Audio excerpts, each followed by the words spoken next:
नमस्कार दोस्तों, 31/5/2025 दिन शनिवार को दिल्ली के प्रेस क्लब ऑफ इंडिया में प्रोफेसर भीम सिंह की 30वीं पुण्यतिथि मनाई गई। इस कार्यक्रम के संयोजक रहे भीम ब्रिगेड ट्रस्ट के राष्ट्रीय अध्यक्ष राजीव जौली खोसला जी। राजीव जी ने बताया कि शेर जम्मू कश्मीर प्रोफेसर भीम सिंह जी की पुण्यतिथि पर भीम योद्धा अवार्ड का वितरण किया गया। अवार्ड से हिंदू, मुस्लिम, सिख, ईसाई सभी समाज के लोगों को सम्मानित किया गया, जिसमें राष्ट्रभक्त, पत्रकार, कलाकार एवं समाज सेवक शामिल थे।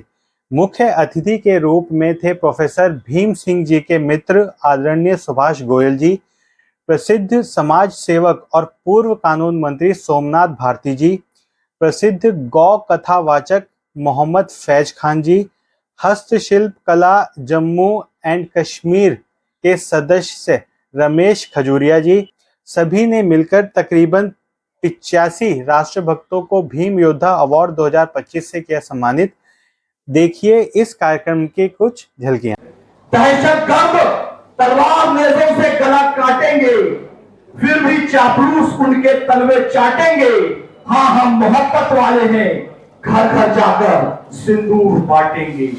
प्रोफेसर भीम सिंह अमर रहे, अमर रहे, अमर रहे। प्रोफेसर भीम सिंह अमर रहे, अमर रहे, अमर रहे। हर आंख का तारा है, तारा ही रहेगा। जन्नत का नजारा है, नजारा ही रहेगा। दहशत से कभी हम न डरे थे, न डरेंगे। कश्मीर हमारा है, हमारा ही रहेगा। कभी भी अपनी राजनीति चमकाने के लिए अपने सिद्धांतों से समझौता नहीं किया। कभी सांप्रदायिक राजनीति पे नहीं उतरे, कभी जातिवादी राजनीति पे नहीं उतरे। कुल मिलाकर राजनीतिक शुचिता का जो आदर्श प्रतिमान होता है, वो प्रोफेसर भीम सिंह जी ने स्थापित किया है इस देश में। और इस देश में नहीं बल्कि इस दुनिया को भी ये संदेश दिया और हर देश में जाया कर दिया। हमने तो पूरे भारत की पद यात्रा की, लेकिन हमारे आदर्श प्रोफेसर भीम सिंह साहब ने पूरे विश्व की यात्रा की और एक देश में जाकर विश्व शांति का संदेश दिया।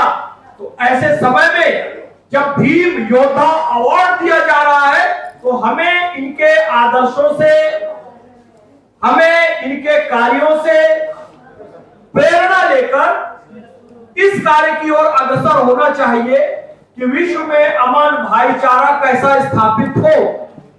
लेकिन हमें इस बात पर भी ध्यान रखना चाहिए कि कहते हैं जी 100 बार भगवान श्री कृष्ण ने भी माफ किया था खजूरिया साहब, 99 बार, लेकिन फिर 100वीं बार उस शिशुपाल के ऊपर एस 400 में एस स्टैंड्स फॉर सुदर्शन। तो 100वीं बार में भगवान श्री कृष्ण को भी सुदर्शन का इस्तेमाल करना पड़ा था। तो इसलिए फिर मैंने कहा कि मैंने एक पंक्ति लिखी, जब भगवान श्री कृष्ण को भी सुदर्शन का इस्तेमाल करना पड़ा 100वीं बार, कि दहशतगर्दों के ठिकानों पर पड़ी रेड है, दहशतगर्दों के ठिकानों पर पड़ी रेड है, हमारा सिंदूर सुदर्शन 400 है। ये काम हमें करना जरूरी था। मेरे बहुत ही प्यारे भाई, बड़े भाई राजीव खोसला साहब, इनसे संबंध मेरा बहुत अजीज है, बहुत प्यारा है। उसका कारण यह है कि ये भीम सिंह साहब के वास्तविक शिष्य हैं। एक तो होता है लाभ का शिष्य, लाभ का शिष्य, और एक होता है गुरु के पीठ पीछे चुगली करने वाला शिष्य, और एक होता है गुरु जीवित है, उनके सामने हो या पीछे हो, कभी भी मुनाफिकत ना करे। जो गुरु के सामने कहे वही गुरु के पीठ पीछे भी कहे। और उससे बढ़कर होता है कि जब गुरु शरीर सहित हो और जब गुरु शरीर सहित ना हो तो उतना ही सम्मान करे, ना कि किसी राजनीतिक लाभ के लिए करे। और ये काम मेरे भाई राजीव खोसला जी ने किया है, इस बात का हमें गर्व है। नहीं तो हमें पता है खजूरिया जी कि कितने लोगों ने भीम सिंह जी के चरणों पर बैठकर शिक्षा प्राप्त की और बड़े बड़े लोग बन गए, लेकिन उन्हें आज याद नहीं करते हैं। मुझे गर्व है अपने भाई राजीव खोसला जी पर कि गुरु गोविंद दोऊ खड़े काके लागू पाए और बलिहारी गुरु आपने जिन गोविंद दियो बताए। ये मेरे भाई बिलाल शब्दा भी आरिफ बेग साहब के लिए यही भावना इनकी रहती है, इसलिए मैं हमेशा आपको भी गले से लगाता हूं। हमेशा मैं अपने खजूरिया साहब को भी गले से लगाता हूं, क्योंकि ये सिद्धांतों की राजनीति करते हैं।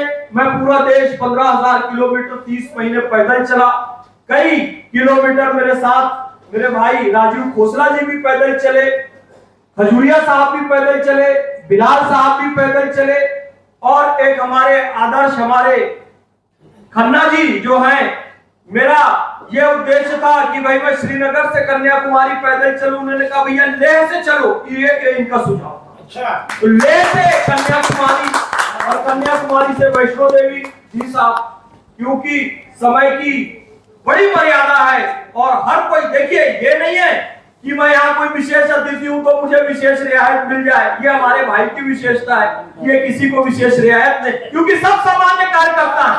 और मैंने ये वचन दिया है, ये वचन दिया है राजू भैया को, हर ये वचन हर बार दोहराता हूँ, जिस दिन मेरे पास किसी भी तरह की शक्ति आई, आर्थिक राजनीतिक सामाजिक बड़ी शक्ति आई, तो ये जो कार्यक्रम करते हैं हम शहीदों का, अपने देश के वीर जवानों का, ये कार्यक्रम जहां भगत सिंह के साथियों की मीटिंग हुई थी फिरोज शाह कोटला में, ये कार्यक्रम फिरोज शाह कोटला स्टेडियम में होगा, जिसका नाम आज अरुण जेटली स्टेडियम है। ये गांधी का देश है, अहिंसावादी हैं हम, तो हम जैसे जो गांधीवादी हैं या जो गांधीवादी गांधी जी के अनुयायी हैं, उनको सरहदों को बैठाकर चरखा दे दिया जाए, तो जब गांधी जी की विचारधारा से, गांधी जी की लाठी से, चरखे से अंग्रेज भाग गए थे, तो ये पाकिस्तानी क्या चीज है, ये भी भाग जाएंगे। और खुदा ना खास्ता अगर पाकिस्तानी अंदर भी आ जाए, तो वही विचारधारा हमें रखनी है कि भाई एक गाल पे मारोगे तो दूसरा गाल हाजिर कर देंगे, दिल्ली लोगे, हरियाणा भी देंगे, पंजाब भी देंगे, 75 करोड़ भी देंगे, तो उसी विचारधारा को फॉलो करें, क्योंकि यह गांधी का देश है। तो इसलिए ये मैं तो यही कहूंगा कि हजारों करोड़ लाखों करोड़ का आप व्यर्थ न करवाएं। नेक्स्ट डे भीम सिंह जी ने सुप्रीम कोर्ट में एक केस और मैं आपको प्राउड बता रही हूँ कि भीम सिंह जी ने एक हफ्ते से कम टाइम में अपना पैसा लगा के उस केस को जीता और उनको रिसेटल किया कापस से और आज तक वही लोग कापस से जाएंगे, उनके दुकानें हैं, वो पढ़ाई करते हैं, और अगर आप देखेंगे वो कैसे, उसके बाद तो बहुत पॉलिटिकल पार्टीज आई अपना नमक चढ़ाने के लिए, but it is in this credit को तो भीम सिंह। बाकी तो भीम सिंह जी का आपने सुना है, सब कुछ मालूम है। हालांकि भीम सिंह जी के और आइडियोलॉजी में कभी कभी टक्कर भी होता था, क्योंकि मैं कश्मीर की निवासी थी, मैं रिहेबिलिटेशन ऑफ कश्मीरी पंडित चाहती थी। भीम सिंह कहते थे नहीं कुछ रिकंसिलेशन करना पड़ेगा, मैं कहती थी अब रिकंसिलेशन नहीं होगा, रिहेबिलिटेशन और डिग्निटी एंड ऑनर से हो। नाम मोहम्मद बिलाल है, इस मुल्क का नागरिक हूँ। ऐ मेरे मुल्क के मालिकों, मैं न भाइयों कहा न बहनों कहा, इस मुल्क के आप मालिक हैं, क्योंकि 1947 से पहले राजा रानी के पेट से पैदा होते थे। 1947 के बाद रानियों ने राजाओं को पैदा करना बंद कर दिया है। अब राजा सेवक आपकी मतपेटियों से पैदा होते हैं। इस मुल्क के मालिक आप हैं, आप अपने लिए जोरदार तारीफ देंगे। तालियों में कंजूसी है, अपने लिए जोरदार बिठाओ ना, लोगों के लिए तो बहुत बार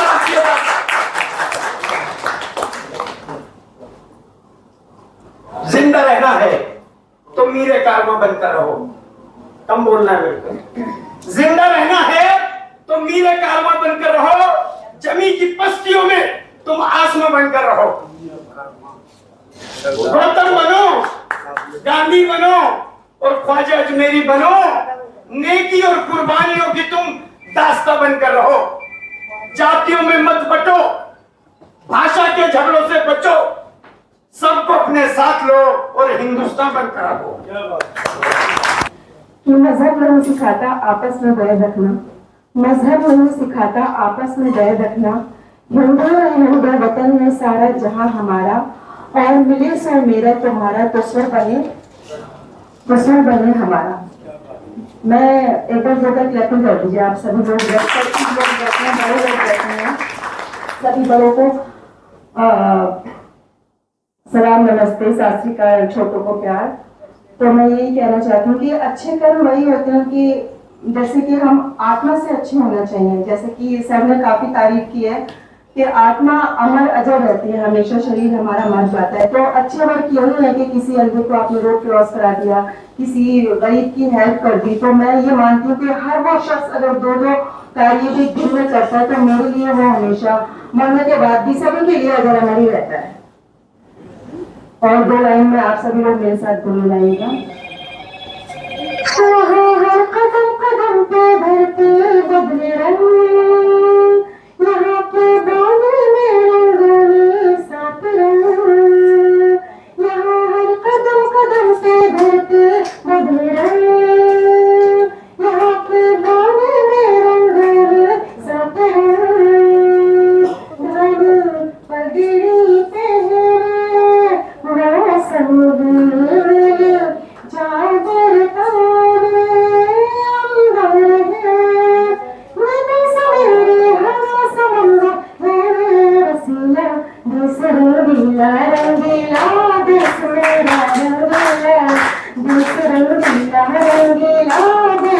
पहने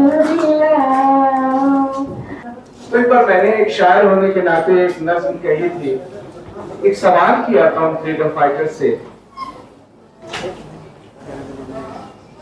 उसकी कुछ लाइनें मैं आपको सुना दे रहा हूं कि दिल में आती है एक बात मेरे, अर्ज करता हूं माजरत करके। दिल में आती है एक बात मेरे, अर्ज करता हूं माजरत करके, ऐ मेरे प्यारे शहीद आने वतन, आप होते तो आज क्या करते? आप होते तो आज क्या करते? एक हंसी ख्वाब था कि जिसके लिए आपने जान निछावर कर दी। एक हंसी ख्वाब था कि जिसके लिए आपने जान निछावर कर दी। जैसे शादी का कोई जोड़ा हो, ऐसे पहनी थी कफन की वर्दी। मेरे प्यारे शहीदान वतन, आप होते तो आज क्या करते? क्या यही देश था कि जिसके लिए आप कुर्बान कर गए सब कुछ? क्या यही देश था कि जिसके लिए आप कुर्बान कर गए सब कुछ? माल दौलत की यहाँ तक जान भी देश के नाम कर गए सब कुछ। क्या बात है मेरे प्यारे शहीदान वतन, आप होते तो आज क्या करते? वक्त बहुत मुख्तसर है। और मेरी मुलाकात भीम सिंह से जब मैं 67 में दिल्ली यूनिवर्सिटी स्टूडेंट्स यूनियन का प्रेसिडेंट था, तो भीम सिंह को जम्मू एंड कश्मीर से, मतलब इसके पीछे पुलिस पड़ी हुई थी और उस टाइम यूनिवर्सिटी में कैंपस में पुलिस नहीं आ सकती। तो उसने कहा मैं वहाँ के स्टूडेंट कांग्रेस का प्रेसिडेंट हूँ, नाम मैंने सुना हुआ था, तो हमारी दोस्ती हो गई। तो इसको हमने अंडरग्राउंड यूनिवर्सिटी हॉस्टल्स में रखा और उससे हमारी दोस्ती बड़ी अच्छी हो गई, गहरी हो गई। फिर जब से लास्ट डे तक भीम सिंह का भी और माला का भी, जिस दिन माला का भी देहांत हुआ, हाँ, तो एक फैमिली की तरह हम रहे। मैं 2-3 चीज़ें, आपने इतनी ज़बरदस्त पूरा बायोडाटा भीम सिंह का, 2-3 चीज़ें ऐसी हैं जो कि मेरे ख्याल में कई लोगों को पता नहीं। जो एक तो सबसे पहले जब ये इलेक्शंस हुए और पैंथर पार्टी के 3 या 4 वोट थे, तो गुलाम नबी साहब का मुझे फोन आया, कहता सुभाष, भीम सिंह सिर्फ तेरी बात मानता है, कहता इसको मैं डिप्टी चीफ मिनिस्टर बना देता हूँ, इसे कहो कि हमें ज्वाइन कर ले। तो मैंने भीम सिंह से बात करी, क्योंकि मैं तो प्रैक्टिकल आदमी हूँ। मैंने कहा भैया कर ले, तो कहता नहीं, प्रिंसिपली मेरी लड़ाई है, आई वुड नेवर ज्वाइन। क्या बात। तो ये जो चीज है ना, ये आजकल में किसी पॉलिटिशियन में, आप कोई भी पॉलिटिशियन ले लो, लोअर एमएलए ले लो, एमपी ले लो, हर आदमी chief minister, deputy chief minister, prime minister के ख्वाब देखता रहता है। तो दैट इज वन क्वालिटी जो कि भीम सिंह में बड़ी रेयर थी। दूसरा, एक बार मैं वही विठल भाई पटेल हाउस में बैठा था, तो सदाम हुसैन का फोन आया डायरेक्टली। उसको पता नहीं कितने बिलियन डॉलर्स की डील दे रहा था, तो ही रिफ्यूज। तो मैंने कहा यार तू ले ले, मेरे नाम पे ले ले भाई, कम से कम तेरी फाइनेंसिंग हो जाएगी। But you are a man of principle and I really admire him for that. फिर एक और इंसिडेंट है, आज अगर कश्मीर हमारे साथ है तो भीम सिंह की वजह से है।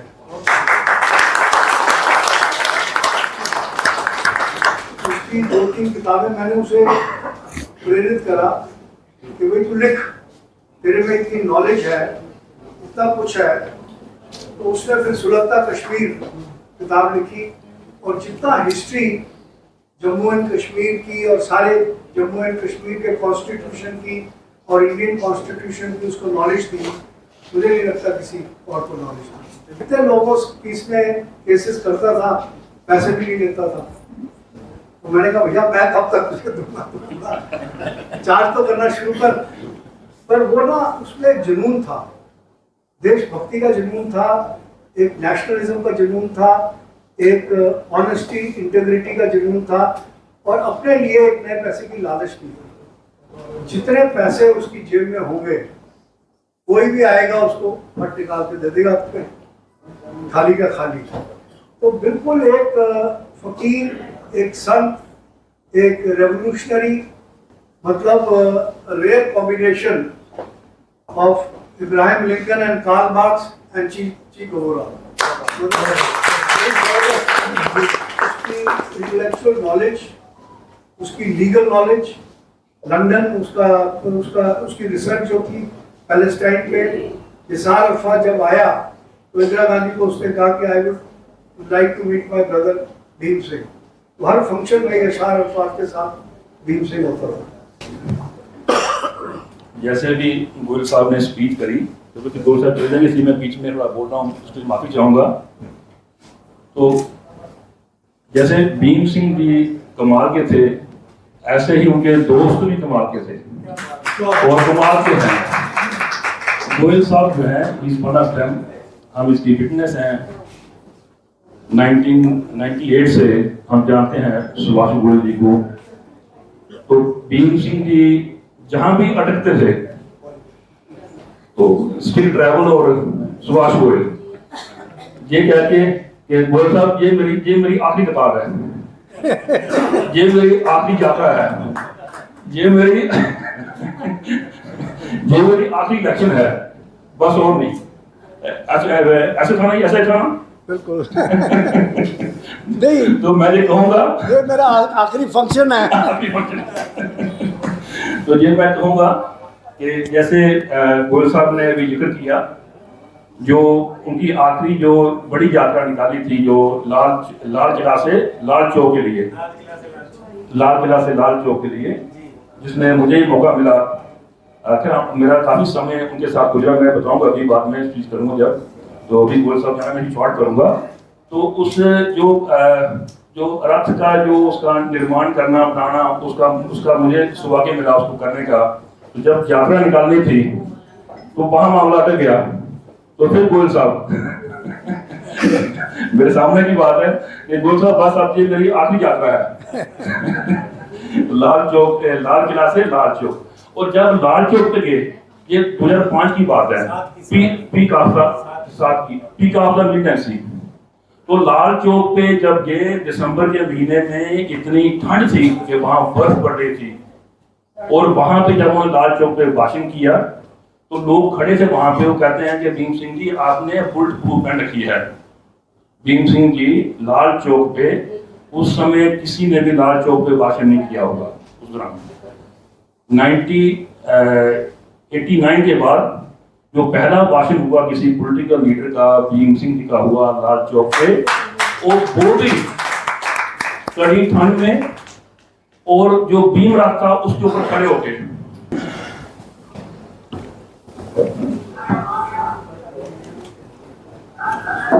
नमस्कार, नमस्कार, रिस्पॉन्स, नमस्कार। देखिए, जिस शख्स की याद में यहाँ बैठे हैं, उस शख्स के तरफ थोड़ा थोड़ा तो दिखना चाहिए हम लोग। मैं बड़े इसलिए बोल साहब को पहले सुना, मैं अक्सर सोचा करता था कि हर गांधी की लाइफ में कोई ना कोई बिरला होता है। क्या बात है।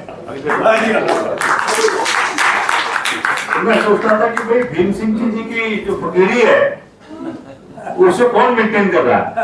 बाद उनसे मुलाकात हो गई।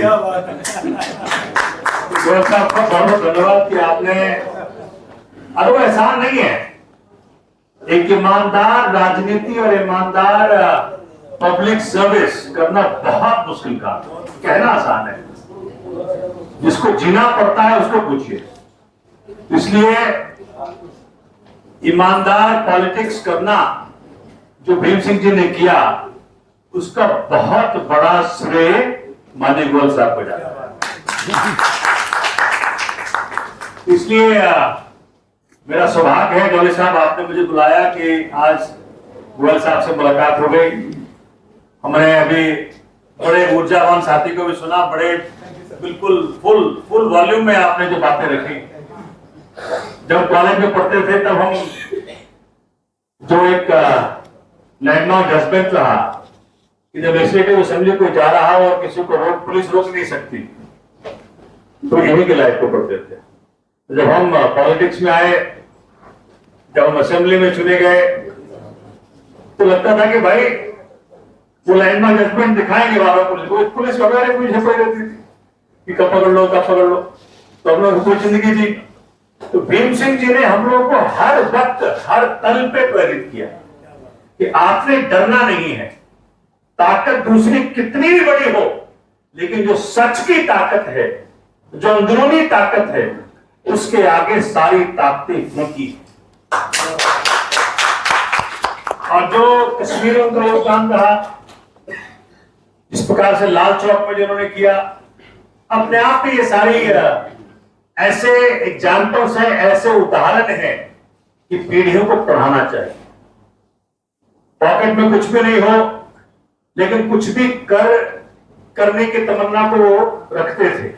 ये बहुत बड़ी अपने आप से अचीवमेंट्स है। हम ना होते तो गजल कौन कहता, हम ना होते तो गजल कौन कहता, आपके हंसी चेहरे को कमल कौन कहता। ये तो करिश्मा है मोहब्बत का, वरना पत्थर को ताजमहल कौन कहता। धन्यवाद। नफरत की लाठी तोड़ो, लालच का खंजर फेंको, जिद के पीछे मत दौड़ो, तुम प्रेम के पंछी हो देश प्रेमियों, देश प्रेमियों, आपस में प्रेम करो देश प्रेमियों, किसके लिए देश प्रेमियों, आपस में प्रेम करो देश प्रेमियों। आप कहाँ से? नफरत की लाठी तोड़ो, लालच का खंजर फेंको, जिद के पीछे मत दौड़ो, तुम प्रेम के पंछी हो देश प्रेमियों, देश प्रेमियों, आपस में प्रेम करो देश प्रेमियों। हृदय के उद्गार थे भारत के वो प्यार थे, हृदय के उद्गार थे भारत के वो प्यार थे, जन जन के दुलार थे, हर प्रेमियों का पुकार थे। इसका नाम है प्रोफेसर भीम सिंह जी। क्या बात है। व्हाट्सअप कर दो एक इंतजार व्यक्त करते हुए मैं ज्ञापन करना चाहूँगा। जाना है एयरपोर्ट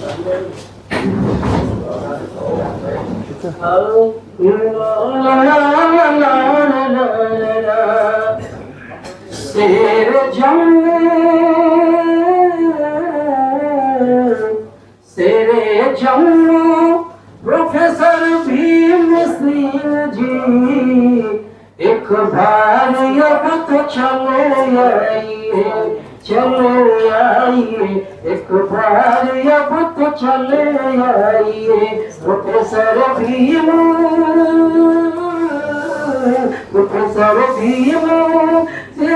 सिंह जी एक बार अब तो चले आइए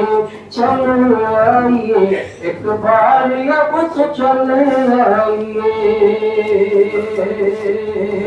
दिल्ली वालों को दिल के प्यार थे दिल्ली वालों के दिल के प्यार थे भारत के जन के दुलार थे भारत के जन के दुलार थे कैसे भूलूं कैसे भूलूं वो दिए जैसे प्यार कैसे भूलूं जो दिए हैं जो प्यार इस बार अब तो चले